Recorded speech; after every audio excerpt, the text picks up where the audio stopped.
मेरे हाथ में इस वक्त पर एक सिक्का है। यह सिक्का बड़ी चर्चा का विषय बना हुआ है। चर्चा का विषय इसलिए बना हुआ है क्योंकि बिहार में भागलपुर पावर प्रोजेक्ट के लिए अडानी ग्रुप को 1 रुपये प्रति वर्ष के रेंट पर भाड़े पर 1050 एकड़ जमीन दी जा रही है। अब लोगों के मन में यह सवाल आ रहा है कि 1050 एकड़ जमीन 33 सालों के लिए मात्र 33 रुपये में 1 रुपये प्रति वर्ष पर अडानी ग्रुप को क्यों दिया जा रहा है? ऐसा कैसे हो सकता है? कई सारे लोगों ने सवाल उठाकर आम लोगों के मन में इस बात को डाल दिया कि देखिए, आपकी जमीनों को, सरकार की जमीनों को कैसे उद्योगपतियों को बांटा जा रहा है। हमने सोचा कि जरा आपके कंफ्यूजन को दूर किया जाए, आपको समझाया जाए, आपको बताया जाए कि कैसे हमारे जैसे लोगों को, जो तमाम दूसरे लोग हैं वो बेवकूफ बनाने में माहिर हैं और हमारी इन्हीं आदतों के कारण हमारा राज्य आगे नहीं बढ़ पाता है।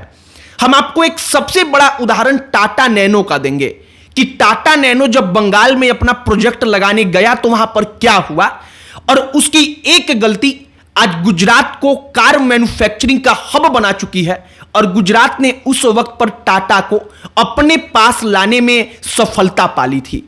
आपको बताएंगे कि 1 रुपए का यह खेल क्या है, वो सही है या गलत है। लेकिन आगे बातचीत करने से पहले हमारा नमस्कार स्वीकार करिए। हमारा नाम मोहित कुमार सिंह है।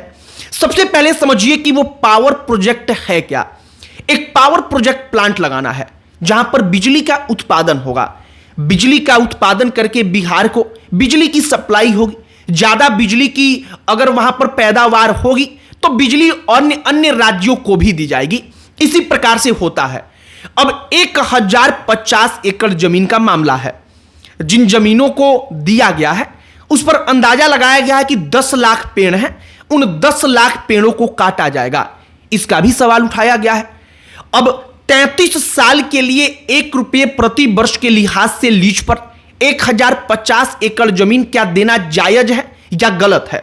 सबसे पहले इसका जवाब, अगर कोई उद्योगपति आकर के किसी भी राज्य में कहता है कि हम 25,000 करोड़ 20,000 करोड़ इन्वेस्ट करेंगे और हमको 1000 एकड़ जमीन लीज पर चाहिए, हमको हमेशा के लिए नहीं चाहिए, हमारा प्रोजेक्ट जब तक चलेगा तब तक के लिए चाहिए, राज्य सरकार से वो अनुरोध करता है, तो अगर प्रोग्रेसिव सोच की राज्य सरकार होती है, उसकी सोच दूरदर्शी होती है, तो वो तुरंत तैयार हो जाती है।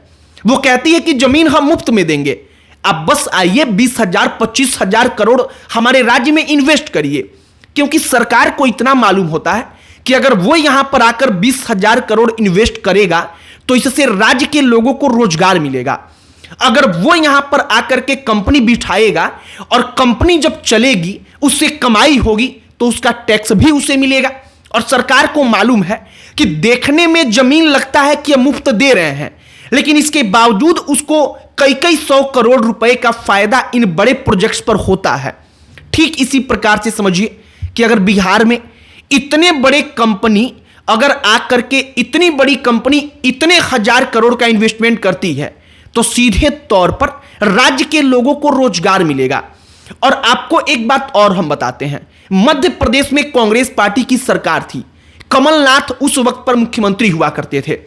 उनके मुख्यमंत्री रहते एक बात की इजाजत दी गई कि मध्य प्रदेश में 146 एकड़ जमीन जो सिंधिया सोसाइटी करके एक पूरा का पूरा ऑर्गेनाइजेशन था, उसको केवल और केवल 99 साल के लिए 100 रुपए में लीज पर दे दी जाए। अब यहां पर भी सवाल उठ जाएगा कि आखिरकार ऐसा क्यों हुआ। लेकिन आप समझिए इस बात को कि हर राज्य सरकार ऐसा करती है। वो कांग्रेस पार्टी की सरकार हो, बीजेपी की हो, वो किसी रीजनल पार्टी की सरकार हो, हर पार्टी ऐसा करती है अपने राज्य में इन्वेस्टमेंट लाने के लिए। मसलन आपको हम एक उदाहरण देते हैं। बिहार सरकार की एक योजना है। योजना यह है कि सरकार 10 एकड़ जमीन मुफ्त देगी आपको अगर आप बिहार में कोई प्रोजेक्ट लॉन्च करते हैं, कोई कंपनी स्थापित करते हैं, कम से कम 100 करोड़ रुपया इन्वेस्टमेंट करते हैं और 100 करोड़ रुपया इन्वेस्ट के बाद 1000 लोगों को अगर रोजगार आप देते हैं तब 10 एकड़ जमीन आपको मुफ्त सरकार दे देगी, केवल इसलिए क्योंकि आप कंपनी लगाएं। और एक बात गौर करिएगा कि ऐसा नहीं है कि ये जमीनें जो दी जाती हैं वो जमीन उस बिजनेसमैन का हो जाता है, उस कंपनी की हो जाती है। ये आपकी गलतफहमी है जो आपके मनों में भरा गया है। वो जमीन केवल लीज पर दी जाती है इसलिए जिससे कि एक बड़ा प्रोजेक्ट लगे, राज्य के कई हजार लोगों को रोजगार मिले और सरकार भी टैक्स के जरिए कई कई 100 करोड़ रुपए की कमाई करे और उस टैक्स के जरिए जो वो कमाई करेगी उसको अपने राज्य के लोगों के बेहतरी के लिए खर्च कर पाए। टाटा नैनो का सबसे बड़ा उदाहरण है, आपको हम देते हैं जिससे आपको समझ में आएगा। सबसे पहले टाटा कंपनी अपना नैनो प्लांट बिठाने के लिए जो टाटा नैनो कार थी उसके लिए पश्चिम बंगाल जाती है। पश्चिम बंगाल में भयंकर विरोध होता है। वहां पर कुछ ग्रुप्स जो थे, कुछ ऑर्गेनाइजेशन जो थे, उन्होंने एक प्रकार का नैरेटिव सेट किया कि देखिए टाटा ग्रुप आ रहा है, हमारी जमीनों को ले रहा है, इससे यहां पर प्रदूषण होगा, पेड़ काटे जाएंगे वगैरह वगैरह। इसके बाद पश्चिम बंगाल में विरोध शुरू हुआ। जब लोगों ने विरोध किया तो गुजरात में उस वक्त पर नरेंद्र मोदी मुख्यमंत्री हुआ करते थे। गुजरात सरकार ने टाटा के साथ एक मीटिंग की। मीटिंग करके गुजरात सरकार ने किया कि आप मेरे यहां आइए, जमीन हम आपको दे रहे हैं और जमीन आपको दे देते हैं, आप बस अपना प्लांट लगा लीजिए। टाटा अचानक से पश्चिम बंगाल का पूरा प्रोजेक्ट रोक करके गुजरात में चली जाती है। गुजरात में नैनो का प्लांट लगता है और आज की तारीख में क्या है?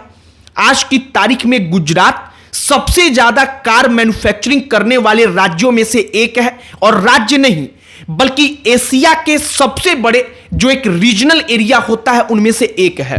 आप इस बात को समझिए कि अगर कोई कंपनी इन्वेस्ट आपके राज्य में कर रही है तो वो कितने दूरदर्शी सोच का नतीजा हो सकता है कि सरकार अगर सकारात्मक तौर पर इस बात पर किसी प्रकार का कोई डिसीजन ले पाए तब। आपको कई 100 उदाहरण मिल जाएंगे जहां पर पूर्व की कांग्रेस सरकार ने 1-1 रुपए में, 100-100 रुपए में, 5-5 हजार में, 9-9 हजार में कई 100 एकड़ जमीन कंपनियों को प्रोजेक्ट लगाने के लिए, अपनी फैक्ट्री बिठाने के लिए दिया गया है। लेकिन चूंकि इस वक्त पर सरकार उनकी नहीं है तो एक बात आपके मन में डाली जा रही है कि आप इस बात का विरोध कर दें कि आखिरकार 1050 एकड़ जमीन क्यों दी जा रही है। एक बात और है, अगर किसानों की जमीन ली जा रही है, मुआवजा उचित नहीं दिया जा रहा है तो यह गलत है। इसके लिए विरोध होना चाहिए कि हमको उचित मुआवजा चाहिए। लेकिन 1050 एकड़ जमीन कोई कंपनी 23,000 करोड़ का अगर इन्वेस्टमेंट कर रही है, उसके लिए अगर उसको दिया जाए 1 रुपए प्रति वर्ष के लीज पर, उसके भाड़ा पर, तो शायद हमें लगता है कि इस समय आपत्ति नहीं होनी चाहिए, क्योंकि ऐसा हर जगह होता है। और अगर हम इसका विरोध करते हैं तो हम अपने पैरों पर कुल्हाड़ी मारेंगे, हम अपने आप का नुकसान कराएंगे, अपने राज्य का नुकसान कराएंगे। हमने जो समझा, देखा, हमने वो बताने का प्रयास किया है। हो सकता है कि आपने भी इसके बारे में पढ़ा हो, आप पहले से इसके बारे में जानते हो। आपकी इस पर क्या प्रतिक्रिया है, आप क्या सोच पा रहे हैं, कमेंट बॉक्स में लिखकर बताइएगा। बाकी अन्य कोई टॉपिक जिस पर आप चाहते हो कि हम चर्चा करें, बातचीत करें, उस पर भी वीडियो बनाएं, आप उसे कमेंट बॉक्स में लिखकर बताइएगा। हमारा पूरा प्रयास होगा कि हम उस पर भी वीडियो बनाएं, उस पर भी चर्चा जरूर करें। बाकी इस वीडियो को यहीं पर समाप्त करते हैं। अंत में हमारा परिचय, हमारा नाम मोहित कुमार सिंह है। बहुत बहुत धन्यवाद।